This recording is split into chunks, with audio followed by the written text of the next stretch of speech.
Microsoft എക്സലിൽ sale നടക്കുന്ന ഒരു സ്ഥാപനത്തിലെ purchase, sale, stock value maintain ചെയ്യുന്നതിന് വേണ്ടി ഫുള്ളി ഓട്ടോമാറ്റിക് ആയിട്ടുള്ള സ്റ്റോക്ക് മാനേജ്മെൻറ്റ് ട്രാക്കിംഗ് ഷീറ്റ് ഞാനിവിടെ ക്രിയേറ്റ് ചെയ്തിട്ടുണ്ട്. ഈയൊരു എക്സൽ വർക്ക്ഷീറ്റിൽ ഡാറ്റ എൻട്രി ചെയ്ത് ഞാൻ ഡെമോ കാണിക്കാം. എൻട്രി ചെയ്യുന്ന പർച്ചേസ് സമ്മറി സേവ് ചെയ്യുന്നതിന് വേണ്ടി ഞാനൊരു എക്സൽ വർക്ക്ഷീറ്റ് ഇവിടെ ക്രിയേറ്റ് ചെയ്തിട്ടുണ്ട്.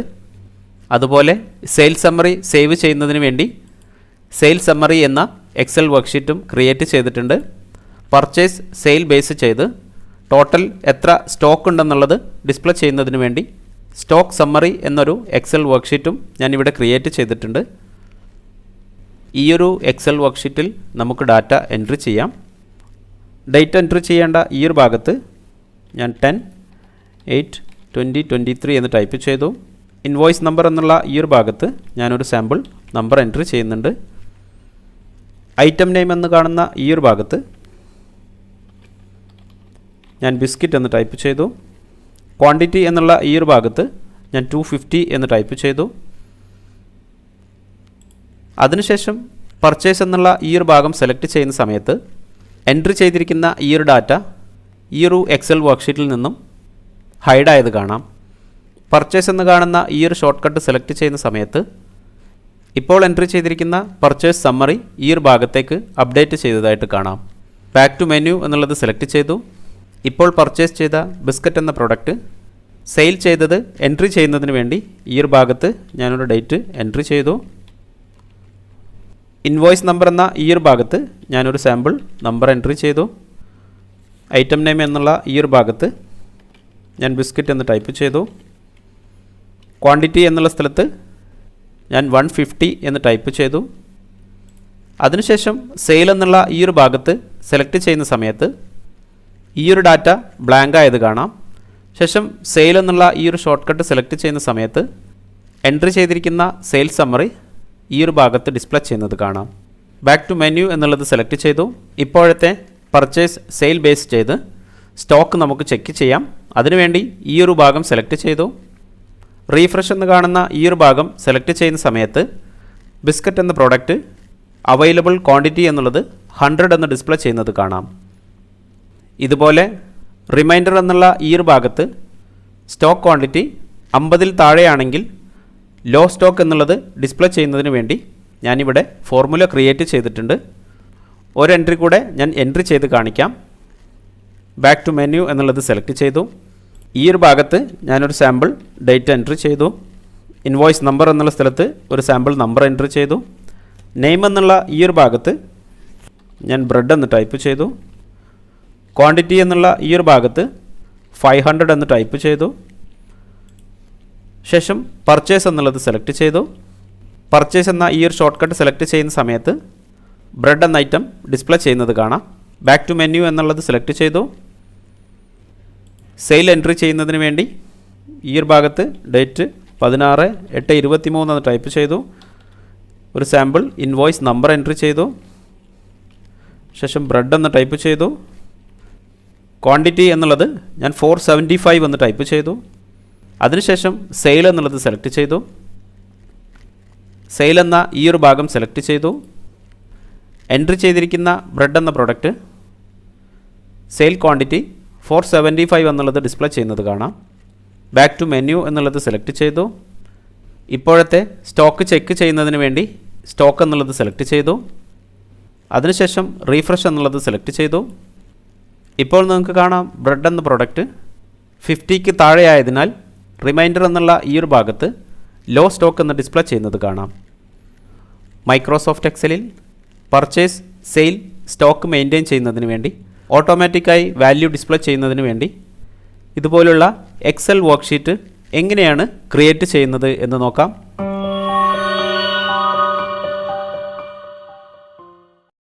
Ctrl+N എന്നുള്ളത് സെലക്ട് ചെയ്ത് ഞാനൊരു പുതിയ എക്സൽ വർക്ക്ഷീറ്റ് ഓപ്പൺ ചെയ്തു. ഈ ഒരു എക്സൽ വർക്ക്ഷീറ്റ് ഞാൻ സൂം ചെയ്യുന്നുണ്ട്. എക്സൽ വർക്ക്ഷീറ്റിൻ്റെ ബാക്ക്ഗ്രൗണ്ട് കളർ ചേഞ്ച് ചെയ്യുന്നതിന് വേണ്ടി ഈ ഒരു ഭാഗം സെലക്ട് ചെയ്തു. ശേഷം ഹോം എന്നുള്ളത് സെലക്ട് ചെയ്തു. ഫിൽ കളർ എന്നുള്ള ഈ ഒരു ഭാഗം സെലക്ട് ചെയ്ത് ഞാനൊരു ഡാർക്ക് ഗ്രേ കളർ സെലക്ട് ചെയ്തു. അതിനുശേഷം ഈ രണ്ട് റോ സെലക്ട് ചെയ്ത് റോ ഹൈറ്റ് എന്നുള്ളത് 21 എന്ന് ടൈപ്പ് ചെയ്തു. ഈ ഒരു റോയുടെ കളറ് ചേഞ്ച് ചെയ്യുന്നതിന് വേണ്ടി ഹോം എന്നുള്ളത് സെലക്ട് ചെയ്ത് ഫിൽ കളർ എന്നുള്ള ഭാഗത്ത് ഈ ഒരു യെല്ലോ കളർ സെലക്ട് ചെയ്തു. റിബൺ ഡിസ്പ്ലേ ചെയ്യുന്നതിന് വേണ്ടി ഈ ഒരു ഭാഗം ഞാൻ ഓൾവേസ് ഷോ റിബൺ എന്നുള്ളത് സെലക്ട് ചെയ്തിട്ടുണ്ട്. അതിനുശേഷം ഈ ഒരു റോ സെലക്ട് ചെയ്ത് ബോർഡർ കളർ ഇൻസേർട്ട് ചെയ്യുന്നതിന് വേണ്ടി ഈ ഒരു ഭാഗം സെലക്ട് ചെയ്തു. ഏറ്റവും താഴെ കാണുന്ന മോർ ബോർഡേഴ്സ് എന്നുള്ളത് സെലക്ട് ചെയ്തു. ഫോർമാറ്റ് സെൽസ് എന്ന ഈ ഒരു വിൻഡോയിൽ ഓട്ടോമാറ്റിക് എന്ന് കാണുന്ന ഈ ഒരു ഭാഗത്ത് ഈ ഒരു യെല്ലോ കളർ സെലക്ട് ചെയ്തു. ശേഷം സ്റ്റൈൽ എന്നുള്ള ഭാഗത്ത് ഈ ഒരു ലൈൻ സെലക്ട് ചെയ്തു. അതിനുശേഷം ഈ ഒരു ഭാഗത്ത് ഞാൻ സെലക്ട് ചെയ്തു. ശേഷം ഈ ഒരു വിൻഡോ ഓക്കെ എന്നുള്ളത് സെലക്ട് ചെയ്തു. ഈ ഒരു റോയുടെ സൈസ് ഞാൻ റെഡ്യൂസ് ചെയ്യുന്നുണ്ട്. ഫസ്റ്റ് 2 കോളം സെലക്ട് ചെയ്ത് കോളം വിഡ്ത്ത് എന്നുള്ളത് ഞാൻ കുറച്ച് റെഡ്യൂസ് ചെയ്തു. അതിനുശേഷം ഈ ഒരു ഭാഗത്ത് ഞാനൊരു ടെക്സ്റ്റ് എൻട്രി ചെയ്യുന്നുണ്ട്.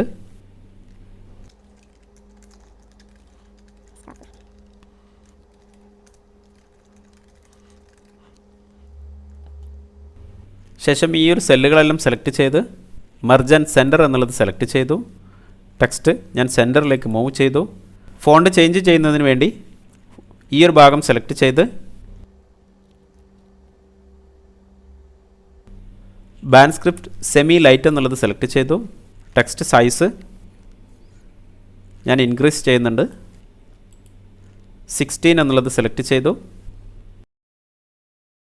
അതിനുശേഷം ഈ ഒരു സെല്ല് സെലക്ട് ചെയ്തു. ഈ ഒരു സെല്ലിൽ ഡേറ്റ് എന്ന് ടൈപ്പ് ചെയ്തു. അതിനുശേഷം ഈ ഒരു സെല്ല് സെലക്ട് ചെയ്ത് ഈ ഒരു സെല്ലിൽ ഇൻവോയ്സ് നമ്പർ എന്ന് ടൈപ്പ് ചെയ്തു. ശേഷം ഈ ഒരു സെല്ലിൽ ഐറ്റം നെയിം എന്ന് ടൈപ്പ് ചെയ്തു. ഈ ഒരു സെല്ലിൽ ക്വാണ്ടിറ്റി. അതിനുശേഷം ഈ ഒരു കോളം വിഡ്ത്ത് ഞാൻ 19 എന്ന് ടൈപ്പ് ചെയ്തു. ശേഷം ഈ ഒരു കോളം സെലക്ട് ചെയ്ത് കോളം വിഡ്ത്ത് എന്നുള്ളത് ഞാൻ 25 എന്ന് സെലക്ട് ചെയ്തു. ശേഷം ഈ ഒരു സെല്ല് സെലക്ട് ചെയ്ത് സെൽ കളർ എന്നുള്ളത് ഞാൻ വൈറ്റ് സെലക്ട് ചെയ്തു. ശേഷം Ctrl+C എന്നുപയോഗിച്ച് കോപ്പി ചെയ്ത് ഈ ഒരു സെല്ലിലും താഴെ ഐറ്റം നെയിം ഡിസ്പ്ലേ ചെയ്യേണ്ട ഈ ഒരു ഭാഗത്തും ക്വാണ്ടിറ്റി ഡിസ്പ്ലേ ചെയ്യേണ്ട ഈ ഒരു ഭാഗത്തും സെലക്ട് ചെയ്ത് Ctrl+V എന്നുള്ളത് സെലക്ട് ചെയ്തു. അതിനുശേഷം ഈ ഒരു സെല്ലുകൾ സെലക്ട് ചെയ്ത് ബോർഡർ കളർ ചേഞ്ച് ചെയ്യുന്നതിന് വേണ്ടി മോർ ബോർഡേഴ്സ് എന്നുള്ളത് സെലക്ട് ചെയ്തു. ഈ ഒരു വിൻഡോയിൽ കളർ എന്നുള്ള ഈ ഒരു ഭാഗത്ത് വൈറ്റ് കളർ സെലക്ട് ചെയ്തു. ശേഷം ഔട്ട്ലൈൻ എന്നുള്ളത് സെലക്ട് ചെയ്തു. ഈ ഒരു ടെക്സ്റ്റ് കളറ് ഞാൻ വൈറ്റ് എന്നുള്ളത് സെലക്ട് ചെയ്തു. അതിനുശേഷം ഈ ഒരു ഫോർമാറ്റ് താഴെ ഭാഗങ്ങളിലും ഡിസ്പ്ലേ ചെയ്യുന്നതിന് വേണ്ടി ഈ 2 സെല്ല് സെലക്ട് ചെയ്ത് ഫോർമാറ്റ് പെയിൻറ്റർ എന്നുള്ളത് സെലക്ട് ചെയ്തു. ശേഷം നമുക്ക് വേണ്ട ഈ ഒരു ഭാഗങ്ങളെല്ലാം ഞാൻ സെലക്ട് ചെയ്തു. അതിനുശേഷം ഡാറ്റ എൻട്രി ചെയ്തിരിക്കുന്ന ഈ ഒരു സെല്ലുകളുടെ റോ സൈസ് ഞാൻ ഇൻക്രീസ് ചെയ്യുന്നുണ്ട്. റോ ഹൈറ്റ് എന്നുള്ളത് ഞാൻ 23 എന്ന് ടൈപ്പ് ചെയ്തു. ശേഷം ഈ ഒരു റോകളെല്ലാം സെലക്ട് ചെയ്ത് റോ ഹൈറ്റ് എന്നുള്ളത് ഞാൻ 14 എന്ന് സെലക്ട് ചെയ്തു. നേരത്തെ യൂസ് ചെയ്ത സെയിം ഫോണ്ട് തന്നെ ഈ ഒരു ഭാഗത്തും ഞാൻ സെലക്ട് ചെയ്യുന്നുണ്ട്.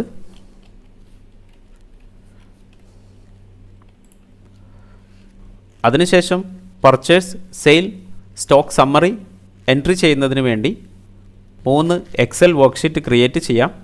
താഴെ കാണുന്ന പ്ലസ് എന്ന ഈ ഒരു ഐക്കൺ സെലക്ട് ചെയ്തു. ഈ ഒരു എക്സൽ വർക്ക്ഷീറ്റ് ഞാൻ കുറച്ച് സൂം ചെയ്തു. ഈ ഒരു സെല്ല് സെലക്ട് ചെയ്ത് ഈ ഒരു സെല്ലിൽ പർച്ചേസ് സമ്മറി എന്ന് ടൈപ്പ് ചെയ്തു. ശേഷം ഈ ഒരു എക്സൽ വർക്ക്ഷീറ്റ് നെയിം ഞാൻ ചേഞ്ച് ചെയ്യുന്നുണ്ട്. ഈ ഒരു എക്സൽ വർക്ക്ഷീറ്റ് നെയിം എന്നുള്ളത് പർച്ചേസ് എന്ന് ടൈപ്പ് ചെയ്തു. ഈ ഒരു എക്സൽ വർക്ക്ഷീറ്റ് നെയിം എന്നുള്ളത് മെയിൻ മെനു എന്ന് ടൈപ്പ് ചെയ്തു. അതിനുശേഷം എൻട്രി ചെയ്തിരിക്കുന്ന ഈ ഒരു ടെക്സ്റ്റുകൾ കോപ്പി ചെയ്യുന്നതിന് വേണ്ടി ഈ ഒരു സെല്ലുകൾ കൺട്രോൾ എന്നുള്ള കീ ഹോൾഡ് ചെയ്ത ശേഷം സെലക്ട് ചെയ്തു. ശേഷം കൺട്രോൾ C എന്നുള്ളത് സെലക്ട് ചെയ്തു. പർച്ചേസ് എന്നുള്ള ഈ ഒരു ഭാഗം സെലക്ട് ചെയ്ത് ഈ ഒരു സെല്ല് സെലക്ട് ചെയ്തു. ശേഷം പേസ്റ്റ് എന്ന് കാണുന്ന ഈ ഒരു ഭാഗം സെലക്ട് ചെയ്ത് പേസ്റ്റ് സ്പെഷ്യൽ എന്നുള്ളത് സെലക്ട് ചെയ്തു. ഓപ്പൺ ആയി വന്ന ഈ ഒരു വിൻഡോയിൽ വാല്യൂസ് എന്നുള്ളത് സെലക്ട് ചെയ്ത ശേഷം താഴെ കാണുന്ന ട്രാൻസ്പോസ് എന്നുള്ളത് സെലക്ട് ചെയ്തു. ഈ ഒരു വിൻഡോ ഓക്കെ എന്നുള്ളത് സെലക്ട് ചെയ്തു. ശേഷം ഈ ഒരു കോളം വിഡ്ത്ത് ഞാൻ അറേഞ്ച് ചെയ്യുന്നുണ്ട്. അതിനുശേഷം ഈ ഒരു ഡാറ്റ ടേബിൾ ഫോർമാറ്റിലേക്ക് കൺവേർട്ട് ചെയ്യുന്നതിന് വേണ്ടി ഈ ഒരു സെല്ലുകൾ ഞാൻ സെലക്ട് ചെയ്തു. ശേഷം കീബോർഡിൽ കൺട്രോൾ T എന്നുള്ളത് സെലക്ട് ചെയ്തു. ക്രിയേറ്റ് ടേബിൾ എന്ന ഈ ഒരു വിൻഡോയിൽ മൈ ടേബിൾ ഹാസ് ഹെഡർ എന്നുള്ളത് സെലക്ട് ചെയ്തു. ശേഷം ഈ ഒരു ഭാഗം ഞാൻ ഓക്കെ എന്നുള്ളത് സെലക്ട് ചെയ്തു. ടേബിൾ ഡിസൈൻ എന്ന് കാണുന്ന ഈ ഒരു ഭാഗത്ത് ഈ ഒരു ഡ്രോപ്പ് ഡൗൺ ലിസ്റ്റ് സെലക്ട് ചെയ്ത് ഞാനൊരു ഗ്രീൻ കളർ സെലക്ട് ചെയ്തു. അതിനുശേഷം ഹെഡിങ് കണ്ടെയ്ൻ ചെയ്യുന്ന ഈ ഒരു ഭാഗം സെലക്ട് ചെയ്ത് ഹോം എന്നുള്ളത് സെലക്ട് ചെയ്തു. ഫിൽ കളർ എന്നുള്ള ഭാഗത്ത് ഞാൻ ഡാർക്ക് ഗ്രീൻ സെലക്ട് ചെയ്തു. ടെക്സ്റ്റ് സെൻറ്ററിലേക്ക് മൂവ് ചെയ്തു. ശേഷം ഈ ഒരു പർച്ചേസ് സമ്മറി എന്നുള്ള ഭാഗം സെലക്ട് ചെയ്ത് ടെക്സ്റ്റ് കളർ എന്നുള്ളത് ഗ്രീൻ സെലക്ട് ചെയ്തു. ഈ ഒരു റോയുടെ സൈസ് ഞാൻ കുറച്ച് ഇൻക്രീസ് ചെയ്യുന്നുണ്ട്. ഈ ഒരു റോയും സൈസ് ഞാൻ കുറച്ച് ഇൻക്രീസ് ചെയ്തു. ശേഷം ടേബിൾ ഡിസൈൻ എന്നുള്ളത് സെലക്ട് ചെയ്ത് ഫിൽറ്റർ ബട്ടൺ ഞാൻ റിമൂവ് ചെയ്തു. ഈ ഒരു ടെക്സ്റ്റ് സെലക്ട് ചെയ്ത് ടെക്സ്റ്റ് ഞാൻ സെൻറ്ററിലേക്ക് മൂവ് ചെയ്തു. അതിനുശേഷം വ്യൂ എന്നുള്ള ടാബ് സെലക്ട് ചെയ്ത് ഗ്രിഡ് ലൈൻ എന്നുള്ളത് ഞാൻ റിമൂവ് ചെയ്തു. ഇതുപോലെ സെയിൽസ് സമ്മറി ഡിസ്പ്ലേ ചെയ്യുന്നതിന് വേണ്ടി ഈ ഒരു എക്സൽ വർക്ക്ഷീറ്റ് ഞാൻ കോപ്പി പേസ്റ്റ് ചെയ്യുന്നുണ്ട്. റൈറ്റ് ബട്ടൺ ക്ലിക്ക് ചെയ്ത് മൂവ് ഓർ കോപ്പി എന്നുള്ളത് സെലക്ട് ചെയ്തു. ഈ ഒരു വിൻഡോയിൽ താഴെ കാണുന്ന ക്രിയേറ്റ് എ കോപ്പി എന്നുള്ളത് സെലക്ട് ചെയ്തു. ശേഷം മൂവ് ടു എൻഡ് എന്നുള്ളത് സെലക്ട് ചെയ്തു. ഈ ഒരു വിൻഡോ ഓക്കെ എന്നുള്ളത് സെലക്ട് ചെയ്തു. ക്രിയേറ്റ് ആയി വന്ന ഈ ഒരു എക്സൽ വർക്ക്ഷീറ്റ് നെയിം എന്നുള്ളത് ഞാൻ സെയിൽ എന്ന് ടൈപ്പ് ചെയ്യുന്നുണ്ട്. പർച്ചേസ് സമ്മറി എന്ന ഈ ഒരു ഭാഗത്ത് പർച്ചേസ് എന്നുള്ളത് റിമൂവ് ചെയ്ത് ഞാൻ സെയിൽ എന്ന് ടൈപ്പ് ചെയ്തു. ശേഷം ഈ ഒരു ടേബിൾ ഡിസൈൻ ഞാൻ ചേഞ്ച് ചെയ്യുന്നുണ്ട്.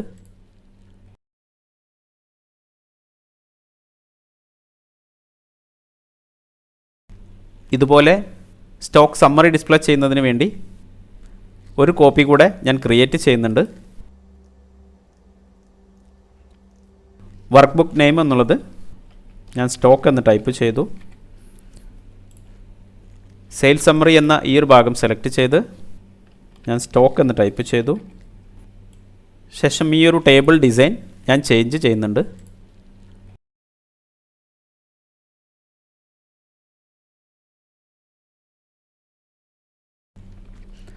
അതിനുശേഷം ഈ ഒരു ഭാഗത്ത് നമുക്ക് ഡിസ്പ്ലേ ചെയ്യേണ്ടത് ഐറ്റം നെയിം എന്നുള്ളതാണ്. അതിനുവേണ്ടി ഈ ഒരു സെല്ലിൽ ഐറ്റം നെയിം എന്ന് ടൈപ്പ് ചെയ്തു. ഈ ഒരു ഭാഗത്ത് ക്വാണ്ടിറ്റി എന്ന് ടൈപ്പ് ചെയ്തു. അവസാന സെല്ലിൽ നമുക്ക് റിമൈൻഡർ ഡിസ്പ്ലേ ചെയ്യുന്നതിന് വേണ്ടി ഈ ഒരു സെല്ലിൽ റിമൈൻഡർ എന്ന് ടൈപ്പ് ചെയ്തു. അതിനുശേഷം ഈ ഒരു കോളം ഞാൻ റിമൂവ് ചെയ്യുന്നുണ്ട്. ഐറ്റം നെയിം ഡിസ്പ്ലേ ചെയ്യേണ്ട ഈ ഒരു കോളം വിഡ്ത്ത് ഞാൻ കുറച്ച് ഇൻക്രീസ് ചെയ്യുന്നുണ്ട്. ഈ ഒരു കോളത്തിൻ്റെ സൈസും ഞാൻ കുറച്ച് ഇൻക്രീസ് ചെയ്തു. അതിനുശേഷം ഷോർട്ട് കട്ട് ക്രിയേറ്റ് ചെയ്യുന്നതിന് വേണ്ടി ഞാനിവിടെ ഷേപ്പ് ഇൻസേർട്ട് ചെയ്യുന്നുണ്ട്. ഷേപ്പ് ഇൻസേർട്ട് ചെയ്യാനായി ഇൻസേർട്ട് എന്നുള്ളത് സെലക്ട് ചെയ്തു. ശേഷം ഇല്യൂസ്ട്രേഷൻ എന്ന് കാണുന്ന ഈ ഒരു ഭാഗം സെലക്ട് ചെയ്ത് ഷേപ്സ് എന്നുള്ളത് സെലക്ട് ചെയ്തു. ഈ ഒരു വിൻഡോയിൽ റെക്റ്റാങ്കിൾ എന്നുള്ളത് സെലക്ട് ചെയ്തു. ശേഷം ഈ ഒരു ഭാഗത്തായി ഞാൻ ഡ്രോ ചെയ്തു. ശേഷം ഷേപ്പ് ഫിൽ എന്നുള്ള ഈ ഒരു ഭാഗം സെലക്ട് ചെയ്ത് ഈ ഒരു ലൈറ്റ് ഗ്രേ കളർ സെലക്ട് ചെയ്തു. ഷേപ്പ് ഔട്ട്ലൈൻ എന്നുള്ളത് സെലക്ട് ചെയ്ത് നോ ഔട്ട്ലൈൻ എന്നുള്ളത് സെലക്ട് ചെയ്തു. ഷേപ്പ് എഫക്റ്റ് എന്നുള്ള ഈ ഒരു ഭാഗം സെലക്ട് ചെയ്ത് ബിവൽ എന്നുള്ള ഈ ഒരു ഭാഗത്ത് ഈ ഒരു ഡിസൈൻ ഞാൻ സെലക്ട് ചെയ്തു. ശേഷം ഈ ഒരു ഷേപ്പ് ഈ ഒരു ഭാഗത്തേക്കായി ഞാൻ മൂവ് ചെയ്തു. ഷേപ്പ് സൈസ് ഞാൻ കുറച്ച് എൻലാർജ് ചെയ്യുന്നുണ്ട്. ടെക്സ്റ്റ് ഇൻസേർട്ട് ചെയ്യുന്നതിന് വേണ്ടി ഡബിൾ ക്ലിക്ക് ചെയ്ത് പർച്ചേസ് എന്ന് ടൈപ്പ് ചെയ്തു. ഈ ഒരു ടെക്സ്റ്റ് ഞാൻ ബ്ലാക്ക് കളർ സെലക്ട് ചെയ്തു. ടെക്സ്റ്റ് സൈസ് എന്നുള്ളത് ഞാൻ ഇൻക്രീസ് ചെയ്തു. ടെക്സ്റ്റ് സെൻറ്ററിലേക്ക് മൂവ് ചെയ്തു.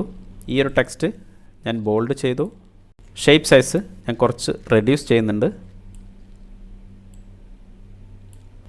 ഈ ഒരു ഷേപ്പ് കോപ്പി ചെയ്യുന്നതിന് വേണ്ടി കൺട്രോൾ ഡി എന്നുള്ളത് സെലക്ട് ചെയ്തു. ഈ ഒരു ഷേപ്പ് ഈ ഒരു ഭാഗത്തേക്കായി ഞാൻ മൂവ് ചെയ്തു. ഈ ഒരു ടെക്സ്റ്റ് സെയിൽ എന്ന് ടൈപ്പ് ചെയ്തു. ഒരു കോപ്പി കൂടെ ക്രിയേറ്റ് ചെയ്യുന്നതിന് വേണ്ടി കൺട്രോൾ ഡി എന്നുള്ളത് സെലക്ട് ചെയ്തു. ഈ ഒരു ഭാഗത്തേക്കായി ഞാൻ മൂവ് ചെയ്തു. ശേഷം ഈ ഒരു ടെക്സ്റ്റ് ഞാൻ സ്റ്റോക്ക് എന്ന് ടൈപ്പ് ചെയ്തു.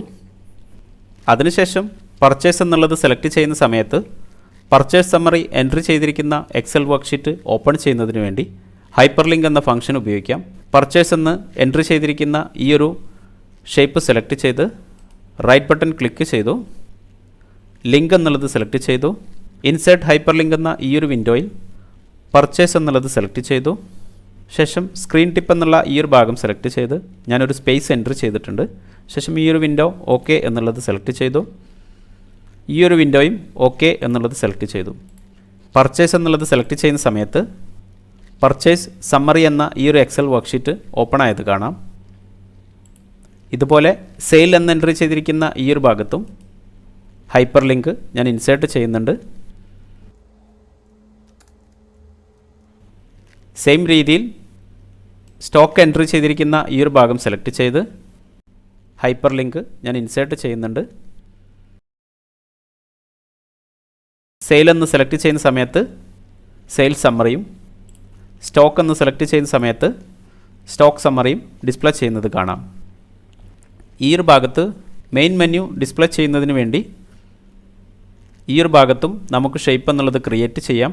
അതിനുവേണ്ടി ക്രിയേറ്റ് ചെയ്തിരിക്കുന്ന പർച്ചേസ് എന്ന ഈ ഒരു ഷേപ്പ് ഞാൻ കോപ്പി ചെയ്തു. ശേഷം പർച്ചേസ് എന്നുള്ള ഈ ഒരു വർക്ക്ഷീറ്റ് ഓപ്പൺ ചെയ്ത് ഈ ഒരു ഭാഗത്തായി ഞാൻ കൺട്രോൾ വി എന്നുപയോഗിച്ച് പേസ്റ്റ് ചെയ്തു. ഈ ഒരു ഭാഗത്തേക്ക് മൂവ് ചെയ്തു. ഈ ഒരു ടെക്സ്റ്റ് സെലക്ട് ചെയ്ത് മെയിൻ മെനു എന്ന് ടൈപ്പ് ചെയ്തു. ഈ ഒരു ഷേപ്പ് സൈസ് ഞാൻ കുറച്ച് ഇൻക്രീസ് ചെയ്യുന്നുണ്ട്.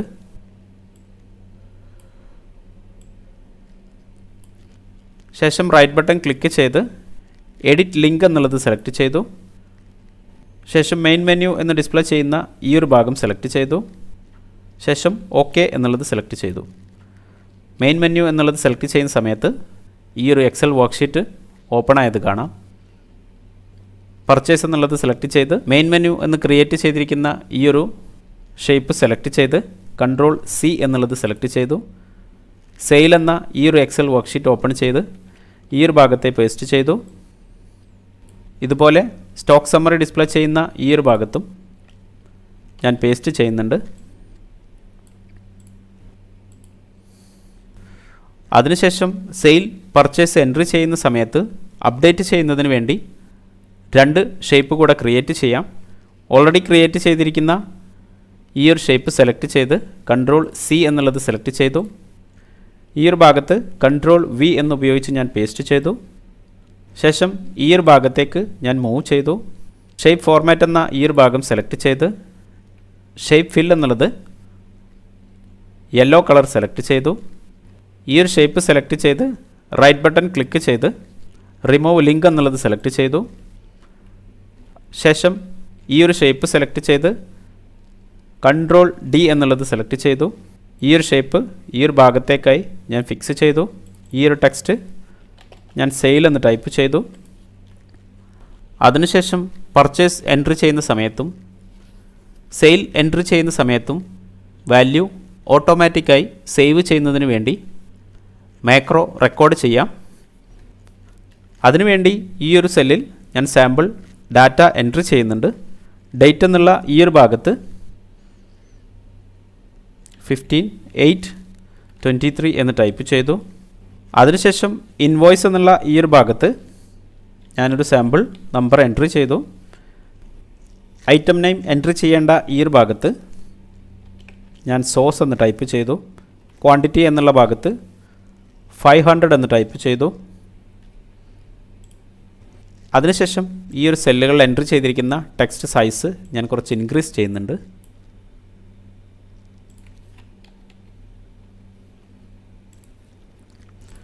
ശേഷം ഈ ഒരു ഡേറ്റ് ഫോർമാറ്റ് ഞാൻ ചേഞ്ച് ചെയ്യുന്നുണ്ട്. Ctrl 1 എന്നുള്ളത് സെലക്ട് ചെയ്തു. ഈ ഒരു ഭാഗം സെലക്ട് ചെയ്ത് കസ്റ്റം എന്നുള്ളത് സെലക്ട് ചെയ്തു. കസ്റ്റം എന്നുള്ള ഈ ഒരു ഭാഗത്ത് വൈ എന്നുകൂടെ ഞാൻ ആഡ് ചെയ്തിട്ടുണ്ട്. ശേഷം ഓക്കെ എന്നുള്ളത് സെലക്ട് ചെയ്തു. ശേഷം ഈ ഒരു സെല്ലുകളെല്ലാം സെലക്ട് ചെയ്ത് ടെക്സ്റ്റ് സെൻറ്ററിലേക്ക് മൂവ് ചെയ്യുന്നുണ്ട്. അതിനുശേഷം മാക്രോ റെക്കോർഡ് ചെയ്യുന്നതിന് വേണ്ടി വ്യൂ എന്നുള്ള ടാബ് സെലക്ട് ചെയ്തു. ഈ ഒരു ഭാഗത്ത് കാണുന്ന മാക്രോസ് എന്നുള്ളത് സെലക്ട് ചെയ്തു. താഴെ ഡിസ്പ്ലേ ചെയ്യുന്ന റെക്കോർഡ് മാക്രോ എന്നുള്ളത് സെലക്ട് ചെയ്തു. റെക്കോർഡ് മാക്രോ എന്ന ഈ ഒരു വിൻഡോയിൽ മാക്രോ നെയിം എന്നുള്ള ഭാഗത്ത് പർച്ചേസ് എന്ന് ടൈപ്പ് ചെയ്തു. ഈ ഒരു വിൻഡോ ഓക്കെ എന്നുള്ളത് സെലക്ട് ചെയ്തു. മാക്രോ റെക്കോർഡിംഗ് സ്റ്റാർട്ട് ചെയ്തിട്ടുണ്ട്. ശേഷം ഈ ഒരു സെല്ലുകളെല്ലാം സെലക്ട് ചെയ്ത് Ctrl C എന്നുള്ളത് സെലക്ട് ചെയ്തു. ശേഷം പർച്ചേസ് എന്ന ഈ ഒരു എക്സൽ വർക്ക്ഷീറ്റ് ഓപ്പൺ ചെയ്തു. ശേഷം ഈ ഒരു സെല്ല് സെലക്ട് ചെയ്തു. റൈറ്റ് ബട്ടൺ ക്ലിക്ക് ചെയ്ത് പേസ്റ്റ് സ്പെഷ്യൽ എന്നുള്ളത് സെലക്ട് ചെയ്തു. പേസ്റ്റ് സ്പെഷ്യൽ എന്ന ഈ ഒരു വിൻഡോയിൽ വാല്യൂസ് എന്നുള്ളത് സെലക്ട് ചെയ്തു. ശേഷം താഴെ കാണുന്ന ട്രാൻസ്പോസ് എന്നുള്ളത് സെലക്ട് ചെയ്തു. ഈ ഒരു വിൻഡോ ഓക്കെ എന്നുള്ളത് സെലക്ട് ചെയ്തു. ശേഷം ഹോം എന്നുള്ളത് സെലക്ട് ചെയ്തു. ടെക്സ്റ്റുകൾ ഞാൻ സെൻറ്ററിലേക്ക് മൂവ് ചെയ്തു. ഡേറ്റ് ഫോർമാറ്റിലേക്ക് ഡിസ്പ്ലേ ചെയ്യുന്നതിന് വേണ്ടി ഈ ഒരു സെല്ല് സെലക്ട് ചെയ്ത് Ctrl 1 എന്നുള്ളത് സെലക്ട് ചെയ്തു. ഫോർമാറ്റ് സെൽസ് എന്ന ഈ ഒരു വിൻഡോയിൽ കസ്റ്റം എന്നുള്ളത് സെലക്ട് ചെയ്തു.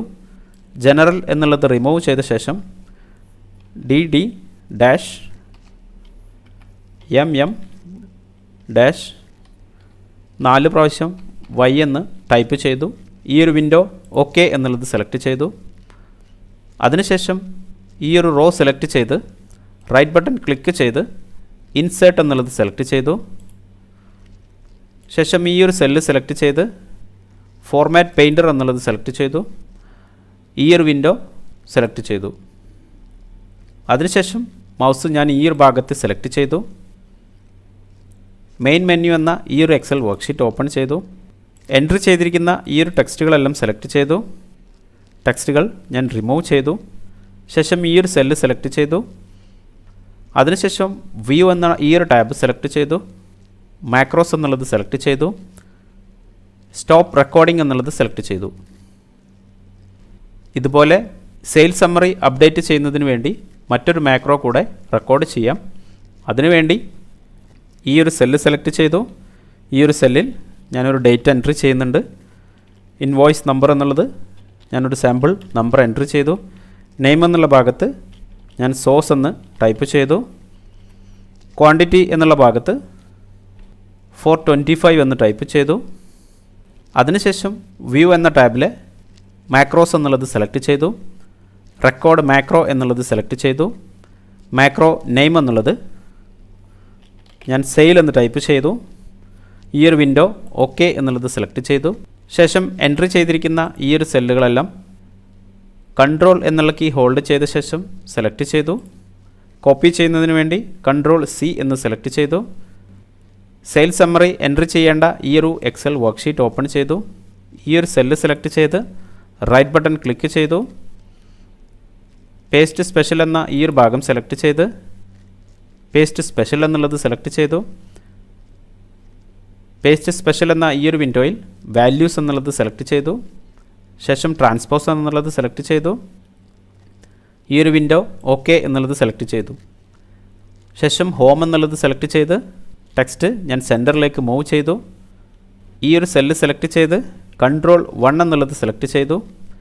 ഫോർമാറ്റ് സെൽസ് എന്ന ഈ ഒരു വിൻഡോയിൽ കസ്റ്റം എന്നുള്ളത് സെലക്ട് ചെയ്തു. ജനറൽ എന്നുള്ളത് റിമൂവ് ചെയ്ത് DD-MM-4 പ്രാവശ്യം Y എന്നുള്ളത് ടൈപ്പ് ചെയ്തു. ഈ ഒരു വിൻഡോ ക്ലോസ് ചെയ്തു. അതിനുശേഷം ഈ ഒരു റോ സെലക്ട് ചെയ്ത് ഇൻസേർട്ട് എന്നുള്ളത് സെലക്ട് ചെയ്തു. ഈ ഒരു ഫോർമാറ്റ് സെലക്ട് ചെയ്യുന്നതിന് വേണ്ടി ഈ ഒരു ഭാഗം സെലക്ട് ചെയ്ത് ഫോർമാറ്റ് പെയിൻറ്റർ എന്നുള്ളത് സെലക്ട് ചെയ്തു. ശേഷം ഈ ഒരു സെല്ല് സെലക്ട് ചെയ്തു. അതിനുശേഷം ഡേറ്റ് എന്നുള്ള ഈ ഒരു ഭാഗത്ത് മൗസ് സെലക്ട് ചെയ്തു. മെയിൻ മെനു എന്നുള്ള ഈ ഒരു എക്സൽ വർക്ക്ഷീറ്റ് ഓപ്പൺ ചെയ്ത് ഡാറ്റ എൻട്രി ചെയ്തിരിക്കുന്ന ഈ ഒരു സെല്ലുകളെല്ലാം സെലക്ട് ചെയ്ത് ഞാൻ ഡാറ്റ റിമൂവ് ചെയ്തു. ശേഷം ഈ ഒരു സെല്ല് സെലക്ട് ചെയ്ത് വ്യൂ എന്നുള്ള ടാബ് സെലക്ട് ചെയ്തു. മാക്രോസ് എന്നുള്ളത് സെലക്ട് ചെയ്തു. ശേഷം സ്റ്റോപ്പ് റെക്കോർഡിംഗ് എന്നുള്ളത് സെലക്ട് ചെയ്തു. അതിനുശേഷം ക്രിയേറ്റ് ചെയ്തിരിക്കുന്ന മാക്രോ ഇനേബിൾ ചെയ്യുന്നതിന് വേണ്ടി പർച്ചേസ് എന്ന ഈ ഒരു ഷേപ്പ് സെലക്ട് ചെയ്തു. റൈറ്റ് ബട്ടൺ ക്ലിക്ക് ചെയ്ത് അസൈൻ മാക്രോ എന്നുള്ളത് സെലക്ട് ചെയ്തു.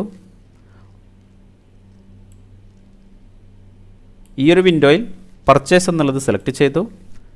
ശേഷം താഴെ ഓക്കെ എന്നുള്ളത് സെലക്ട് ചെയ്തു. ഇതുപോലെ സെയിൽ എന്ന ഈ ഒരു ഷേപ്പ് സെലക്ട് ചെയ്തു. റൈറ്റ് ബട്ടൺ ക്ലിക്ക് ചെയ്ത് അസൈൻ മാക്രോ എന്നുള്ളത് സെലക്ട് ചെയ്തു. സെയിൽ എന്ന ഈ ഒരു മാക്രോ സെലക്ട് ചെയ്തു. ഈ ഒരു വിൻഡോ ഓക്കെ എന്നുള്ളത് സെലക്ട് ചെയ്തു. ഈ ഒരു എക്സൽ വർക്ക്ഷീറ്റിൽ നമുക്കൊരു ഡാറ്റ എൻട്രി ചെയ്ത് ചെക്ക് ചെയ്യാം. ഡേറ്റ് എന്നുള്ള ഭാഗത്ത് ഞാനൊരു സാമ്പിൾ ഡേറ്റ് എൻട്രി ചെയ്തു. ഇൻവോയ്സ് നമ്പർ എൻട്രി ചെയ്യേണ്ട ഈ ഒരു ഭാഗത്ത് ഞാനൊരു നമ്പർ എൻട്രി ചെയ്തു. ഐറ്റം നെയിം എന്നുള്ള ഭാഗത്ത് ഞാൻ ചീസ് എന്ന് ടൈപ്പ് ചെയ്തു. ക്വാണ്ടിറ്റി എന്നുള്ള ഭാഗത്ത് ഞാൻ 1000 എന്ന് ടൈപ്പ് ചെയ്തു. അതിനുശേഷം പർച്ചേസ് എന്നുള്ളത് സെലക്ട് ചെയ്യുന്ന സമയത്ത് എൻട്രി ചെയ്തിരിക്കുന്ന ഈ ഒരു ഭാഗങ്ങളിൽ സെൽ ബ്ലാങ്ക് ആയത് കാണാം. പർച്ചേസ് സമ്മറി ഡിസ്പ്ലേ ചെയ്യുന്നതിന് വേണ്ടി ഈ ഒരു ഭാഗം സെലക്ട് ചെയ്തു. ഈ ഒരു ഭാഗത്ത് നിങ്ങൾക്ക് കാണാം നമ്മളിപ്പോൾ എൻട്രി ചെയ്തിരിക്കുന്ന ചീസ് എന്ന പ്രോഡക്റ്റ് ഈ ഒരു ഭാഗത്ത് അപ്ഡേറ്റ് ചെയ്തത് കാണാം. മെയിൻ മെനു എന്നുള്ളത് സെലക്ട് ചെയ്തു. ചീസ് എന്ന പ്രോഡക്റ്റ് സെയിൽ എൻട്രി ചെയ്യുന്നതിന് വേണ്ടി ഈ ഒരു ഭാഗത്ത് ഞാനൊരു സാമ്പിൾ ഡേറ്റ് എൻട്രി ചെയ്തു. ഇൻവോയ്സ് നമ്പർ ടൈപ്പ് ചെയ്തു. ഈ ഒരു ഭാഗത്ത് ഞാൻ ചീസ് എന്ന് ടൈപ്പ് ചെയ്തു. ക്വാണ്ടിറ്റി എന്നുള്ള ഭാഗത്ത് ഞാൻ 750 എന്ന് ടൈപ്പ് ചെയ്തു. ശേഷം സെയിൽ എന്നുള്ളത് സെലക്ട് ചെയ്തു. സെയിൽ സമ്മറി വ്യൂ ചെയ്യുന്നതിന് വേണ്ടി സെയിൽ എന്ന ഈ ഒരു ഷോർട്ട് കട്ട് സെലക്ട് ചെയ്തു. സെയിൽ സമ്മറി എന്ന ഈ ഒരു എക്സൽ വർക്ക്ഷീറ്റിൽ എൻട്രി ചെയ്തിരിക്കുന്ന ചീസ് എന്ന പ്രോഡക്റ്റ് ഡിസ്പ്ലേ ചെയ്യുന്നത് കാണാം. അതിനുശേഷം സ്റ്റോക്ക് വാല്യൂ ഡിസ്പ്ലേ ചെയ്യുന്നതിന് വേണ്ടി സ്റ്റോക്ക് എന്ന ഈ ഒരു ഭാഗം ഞാൻ സെലക്ട് ചെയ്തു. സ്റ്റോക്ക് സമ്മറി എന്ന ഈ ഒരു ഭാഗത്ത് ഐറ്റം നെയിം ഡിസ്പ്ലേ ചെയ്യുന്നതിന് വേണ്ടി ഒരു മാക്രോ കൂടെ നമുക്ക് റെക്കോർഡ് ചെയ്യാം. മാക്രോ റെക്കോർഡ് ചെയ്യുന്നതിന് വേണ്ടി യുണീക്ക് വാല്യൂ ഫിൽട്ടർ ചെയ്തെടുക്കാനായി അഡ്വാൻസ് ഫിൽട്ടർ എന്നുള്ളത് നമുക്ക് ഉപയോഗിക്കാം. അതിനുവേണ്ടി ഞാൻ ഈ ഒരു സെല്ലിൽ ഐറ്റം നെയിം എന്ന് ടൈപ്പ് ചെയ്യുന്നുണ്ട്. ശേഷം താഴെയുള്ള ഈ ഒരു സെല്ല് സെലക്ട് ചെയ്ത് equals to double quote less than greater than ശേഷം ഡബിൾ കോട്ട് എന്ന് ടൈപ്പ് ചെയ്തു. ശേഷം എൻ്റർ എന്നുള്ളത് സെലക്ട് ചെയ്തു. അതിനുശേഷം വ്യൂ എന്നുള്ള ഈ ഒരു ടാബ് സെലക്ട് ചെയ്തു. റെക്കോർഡ് മാക്രോ എന്നുള്ളത് സെലക്ട് ചെയ്തു. മാക്രോ നെയിം എന്നുള്ളത് റെഫറൻസിന് വേണ്ടി REF എന്നുള്ളത് ഞാൻ ടൈപ്പ് ചെയ്തു. ഈ ഒരു വിൻഡോ ഓക്കെ എന്നുള്ളത് സെലക്ട് ചെയ്തു. അതിനുശേഷം ഡാറ്റ എന്നുള്ള ഈ ഒരു ടാബ് സെലക്ട് ചെയ്തു. അഡ്വാൻസ്ഡ് എന്നുള്ളത് സെലക്ട് ചെയ്തു. അഡ്വാൻസ്ഡ് ഫിൽറ്റർ എന്ന ഈ ഒരു വിൻഡോയിൽ കോപ്പി ടു അനദർ ലൊക്കേഷൻ എന്നുള്ളത് സെലക്ട് ചെയ്തു. ലിസ്റ്റ് റേഞ്ച് എന്നുള്ള ഭാഗത്ത് പർച്ചേസ് സമ്മറി എൻട്രി ചെയ്തിരിക്കുന്ന ഈ ഒരു എക്സൽ വർക്ക്ഷീറ്റ് ഓപ്പൺ ചെയ്തു. ഐറ്റം നെയിം എൻട്രി ചെയ്തിരിക്കുന്ന ഈ ഒരു സെല്ലുകളെല്ലാം സെലക്ട് ചെയ്തു. ക്രൈറ്റീരിയ റേഞ്ച് എന്നുള്ള ഭാഗത്ത് ഈ രണ്ട് സെല്ല് സെലക്ട് ചെയ്തു. കോപ്പി ടു എന്നുള്ള ഈ ഒരു ഭാഗത്ത് ഈ ഒരു സെല്ല് സെലക്ട് ചെയ്തു. അതിനുശേഷം യുണീക്ക് റെക്കോർഡ്സ് ഓൺലി എന്നുള്ളത് ഞാൻ ടിക്ക് ചെയ്തു. ശേഷം ഈ ഒരു വിൻഡോ ഓക്കെ എന്നുള്ളത് സെലക്ട് ചെയ്തു. ശേഷം ഈ ഒരു റോ സെലക്ട് ചെയ്ത് റൈറ്റ് ബട്ടൺ ക്ലിക്ക് ചെയ്ത് ഇൻസേർട്ട് എന്നുള്ളത് സെലക്ട് ചെയ്തു. ശേഷം ഈ ഒരു സെല്ലുകൾ സെലക്ട് ചെയ്ത് ഹോം ടാബ് സെലക്ട് ചെയ്ത് ഫോർമാറ്റ് പെയിൻറ്റർ എന്നുള്ളത് യൂസ് ചെയ്തു. ശേഷം ഈ ഒരു സെല്ലുകൾ സെലക്ട് ചെയ്തു. ശേഷം ഈ ഒരു ഭാഗത്തെ മൗസ് സെലക്ട് ചെയ്ത് വ്യൂ എന്നുള്ള ടാബ് സെലക്ട് ചെയ്തു. മാക്രോസ് എന്നുള്ളത് സെലക്ട് ചെയ്ത് സ്റ്റോപ്പ് റെക്കോർഡിംഗ് എന്നുള്ളത് സെലക്ട് ചെയ്തു. അതിനുശേഷം മാക്രോ ഇനേബിൾ ചെയ്യുന്നതിന് വേണ്ടി ഒരു ഷേപ്പ് ക്രിയേറ്റ് ചെയ്യാനായി ഈ ഒരു ഷേപ്പ് സെലക്ട് ചെയ്ത് കൺട്രോൾ സി എന്നുള്ളത് സെലക്ട് ചെയ്തു. ശേഷം ഈ ഒരു ഭാഗത്ത് കൺട്രോൾ വി എന്നുപയോഗിച്ച് പേസ്റ്റ് ചെയ്തു. ഈ ഒരു ഷേപ്പ് ഞാൻ ഈ ഒരു ഭാഗത്തേക്കായി മൂവ് ചെയ്തു. റൈറ്റ് ബട്ടൺ ക്ലിക്ക് ചെയ്ത് റിമൂവ് ലിങ്ക് എന്നുള്ളത് സെലക്ട് ചെയ്തു. ശേഷം ഈ ഒരു ടെക്സ്റ്റ് സെലക്ട് ചെയ്ത് റീഫ്രഷ് എന്ന് ടൈപ്പ് ചെയ്തു. ശേഷം റൈറ്റ് ബട്ടൺ ക്ലിക്ക് ചെയ്ത് അസൈൻ മാക്രോ എന്നുള്ളത് സെലക്ട് ചെയ്തു. ഈ ഒരു വിൻഡോയിൽ REF എന്ന ഈ ഒരു ഭാഗം ഞാൻ സെലക്ട് ചെയ്തു. ശേഷം ഈ ഒരു വിൻഡോ ഓക്കെ എന്നുള്ളത് സെലക്ട് ചെയ്തു. അതിനുശേഷം ക്വാണ്ടിറ്റി ഡിസ്പ്ലേ ചെയ്യുന്നതിന് വേണ്ടി ഈ ഒരു സെല്ല് സെലക്ട് ചെയ്തു. ഈ ഒരു സെല്ലിൽ നമുക്ക് ഫോർമുല ക്രിയേറ്റ് ചെയ്യാം. അതിനുവേണ്ടി equals to sum if function bracket open range എന്നുള്ള സ്ഥലത്ത് പർച്ചേസ് എൻട്രി ചെയ്തിരിക്കുന്ന ഈ ഒരു സെല്ല് സെലക്ട് ചെയ്തു. ഐറ്റം നെയിം കണ്ടെയ്ൻ ചെയ്യുന്ന ഈ ഒരു സെല്ലുകൾ സെലക്ട് ചെയ്തു.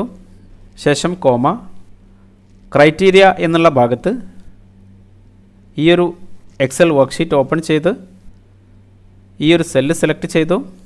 ശേഷം കോമ സം റേഞ്ച് എന്നുള്ള ഭാഗത്ത് പർച്ചേസ് എൻട്രി ചെയ്തിരിക്കുന്ന ഈ ഒരു എക്സൽ വർക്ക്ഷീറ്റ് ഓപ്പൺ ചെയ്ത് ക്വാണ്ടിറ്റി എൻട്രി ചെയ്തിരിക്കുന്ന ഈ ഒരു സെല്ലുകൾ സെലക്ട് ചെയ്തു. ശേഷം ബ്രാക്കറ്റ് ക്ലോസ് ചെയ്തു. എൻ്റർ എന്ന് സെലക്ട് ചെയ്യുന്ന സമയത്ത് ഈ ഒരു വാല്യൂ ഡിസ്പ്ലേ ചെയ്യുന്നത് കാണാം. പർച്ചേസ് എമൗണ്ടിൽ നിന്നും സെയിൽ എമൗണ്ട് മൈനസ് ചെയ്യുന്നതിന് വേണ്ടി ഈ ഒരു ഭാഗത്ത് minus some if function bracket open range എന്നുള്ള സ്ഥലത്ത് സെയിൽ എമൗണ്ട് കണ്ടെയ്ൻ ചെയ്യുന്ന ഈ ഒരു എക്സൽ വർക്ക്ഷീറ്റ് ഓപ്പൺ ചെയ്തു. ഐറ്റം നെയിം കണ്ടെയ്ൻ ചെയ്യുന്ന ഈ ഒരു സെല്ലുകളെല്ലാം സെലക്ട് ചെയ്തു. ശേഷം കോമ ക്രൈറ്റീരിയ എന്നുള്ള ഭാഗത്ത് ഈ ഒരു എക്സൽ വർക്ക്ഷീറ്റ് ഓപ്പൺ ചെയ്ത് ഈ ഒരു ഐറ്റം നെയിം സെലക്ട് ചെയ്തു. ശേഷം കോമ സം റേഞ്ച് എന്നുള്ള ഭാഗത്ത് സെയിൽ സമ്മറി എൻട്രി ചെയ്തിരിക്കുന്ന ഈ ഒരു എക്സൽ വർക്ക്ഷീറ്റ് ഓപ്പൺ ചെയ്തു. ക്വാണ്ടിറ്റി കണ്ടെയ്ൻ ചെയ്യുന്ന ഈ ഒരു സെല്ലുകളെല്ലാം സെലക്ട് ചെയ്തു. ശേഷം ബ്രാക്കറ്റ് ക്ലോസ് ചെയ്തു. എൻ്റർ എന്ന് സെലക്ട് ചെയ്യുന്ന സമയത്ത് അവൈലബിൾ ക്വാണ്ടിറ്റി ഡിസ്പ്ലേ ചെയ്യുന്നത് കാണാം. എൻട്രി ചെയ്യാത്ത ഭാഗങ്ങളിൽ 0 എന്ന വാല്യൂ ഡിസ്പ്ലേ ചെയ്യുന്നത് കാണാം. 0 എന്നുള്ളത് റിമൂവ് ചെയ്യുന്നതിന് വേണ്ടി ഈ ഒരു സെല്ല് സെലക്ട് ചെയ്ത് ഈക്വൽസ് ടു എന്ന് കഴിഞ്ഞതിന് ശേഷം ഇഫ് ഫംഗ്ഷൻ ബ്രാക്കറ്റ് ഓപ്പൺ ഈ ഒരു സെല്ല് സെലക്ട് ചെയ്തു. Equals to double quote comma blank ആണ് ഡിസ്പ്ലേ ചെയ്യുന്നതെങ്കിൽ ബ്ലാങ്ക് ഡിസ്പ്ലേ ചെയ്യുന്നതിന് വേണ്ടി ഡബിൾ കോട്ട് ശേഷം കോമ. അതല്ല എന്നുണ്ടെങ്കിൽ ഈ ഒരു ഫോർമുല പ്രകാരമുള്ള വാല്യൂ ഡിസ്പ്ലേ ചെയ്യുന്നതാണ്. അവസാന ഭാഗത്ത് ഞാൻ ബ്രാക്കറ്റ് ക്ലോസ് എന്ന് ടൈപ്പ് ചെയ്തു. ശേഷം എൻ്റർ എന്നുള്ളത് സെലക്ട് ചെയ്തു. ഇപ്പോൾ നിങ്ങൾക്ക് കാണാം ഐറ്റം നെയിം എൻട്രി ചെയ്തിരിക്കുന്ന സെല്ലുകൾക്ക് നേരെ മാത്രം വാല്യൂ ഡിസ്പ്ലേ ചെയ്യുന്നത് കാണാം. ക്വാണ്ടിറ്റി വാല്യൂ 50ക്ക് താഴെയാണെങ്കിൽ ലോ സ്റ്റോക്ക് എന്ന് ഡിസ്പ്ലേ ചെയ്യുന്നതിന് വേണ്ടി ഈ ഒരു സെല്ലിൽ equals to if function bracket open quantity contain ചെയ്യുന്ന ഈ ഒരു സെല്ല് സെലക്ട് ചെയ്തു. ലെസ് ദാൻ 50 ലോ സ്റ്റോക്ക് എന്ന് ഡിസ്പ്ലേ ചെയ്യുന്നതിന് വേണ്ടി ഡബിൾ കോട്ട് അതല്ല എന്നുണ്ടെങ്കിൽ ബ്ലാങ്ക് ഡിസ്പ്ലേ ചെയ്യുന്നതിന് വേണ്ടി ഡബിൾ കോട്ട് ശേഷം ബ്രാക്കറ്റ് ക്ലോസ് ചെയ്തു. എൻ്റർ എന്ന് സെലക്ട് ചെയ്യുന്ന സമയത്ത് ബ്ലാങ്ക് എന്ന് ഡിസ്പ്ലേ ചെയ്യുന്നത് കാണാം. ഈ ഒരു സെല്ലുകളിൽ 50ക്ക് മുകളിലായതിനാൽ ലോ സ്റ്റോക്ക് എന്നുള്ളത് ഡിസ്പ്ലേ ചെയ്യുന്നതല്ല. മറ്റൊരു എൻട്രി ചെയ്ത് നമുക്ക് ചെക്ക് ചെയ്യാം. മെയിൻ മെനു എന്ന ഈ ഒരു ഭാഗം ഞാൻ സെലക്ട് ചെയ്തു. ഈ ഒരു സെല്ലിൽ ഞാനൊരു സാമ്പിൾ ഡേറ്റ് എൻട്രി ചെയ്യുന്നുണ്ട്. ഇൻവോയ്സ് നമ്പർ എന്ന ഈ ഒരു ഭാഗത്ത് ഞാനൊരു നമ്പർ എൻട്രി ചെയ്തു. ഐറ്റം നെയിം എന്നുള്ള ഭാഗത്ത് ഞാൻ ഹണി എന്ന് ടൈപ്പ് ചെയ്തു. ക്വാണ്ടിറ്റി എന്ന ഈ ഒരു ഭാഗത്ത് ഞാൻ 250 എന്ന് ടൈപ്പ് ചെയ്തു. ശേഷം പർച്ചേസ് എന്നുള്ളത് സെലക്ട് ചെയ്തു. അതിനുശേഷം സെയിൽ വാല്യൂ എൻട്രി ചെയ്യുന്നതിന് വേണ്ടി ഈ ഒരു സെല്ലിൽ ഡേറ്റ് എൻട്രി ചെയ്തു. ഇൻവോയ്സ് നമ്പർ എൻട്രി ചെയ്തു. ഐറ്റം ഹണി എന്ന് ടൈപ്പ് ചെയ്തു. ക്വാണ്ടിറ്റി എന്നുള്ളത് 210 എന്ന് ടൈപ്പ് ചെയ്തു. അതിനുശേഷം സെയിൽ എന്നുള്ളത് സെലക്ട് ചെയ്തു. പർച്ചേസ് എന്ന ഈ ഒരു ഭാഗം സെലക്ട് ചെയ്യുന്ന സമയത്ത് ഹണി എന്ന പ്രൊഡക്റ്റ് പർച്ചേസ് സമ്മറിയിൽ എൻട്രി ആയത് കാണാം. സെയിൽ എന്നുള്ള ഈ ഒരു ഭാഗം സെലക്ട് ചെയ്യുന്ന സമയത്ത് സെയിൽ ക്വാണ്ടിറ്റി ഇവിടെ ഡിസ്പ്ലേ ചെയ്യുന്നത് കാണാം. അവൈലബിൾ സ്റ്റോക്ക് ഡിസ്പ്ലേ ചെയ്യുന്നതിന് വേണ്ടി ഈ ഒരു ഭാഗം സെലക്ട് ചെയ്തു. അതിനുശേഷം റീഫ്രഷ് എന്നുള്ളത് സെലക്ട് ചെയ്തു. ഇപ്പോൾ നിങ്ങൾക്ക് കാണാം ഹണി എന്ന പ്രൊഡക്റ്റ് 50ക്ക് താഴെയായതിനാൽ റിമൈൻഡർ എന്നുള്ള ഈ ഒരു കോളത്തിൽ ലോ സ്റ്റോക്ക് എന്ന് ഡിസ്പ്ലേ ചെയ്യുന്നത് കാണാം.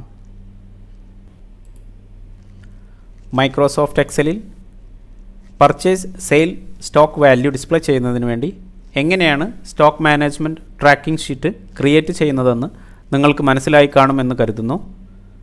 എക്സലിനെ കുറിച്ചുള്ള മലയാളം ട്യൂട്ടോറിയൽ വീഡിയോകൾക്ക് വേണ്ടി ഈ ചാനൽ സബ്സ്ക്രൈബ് ചെയ്യൂ.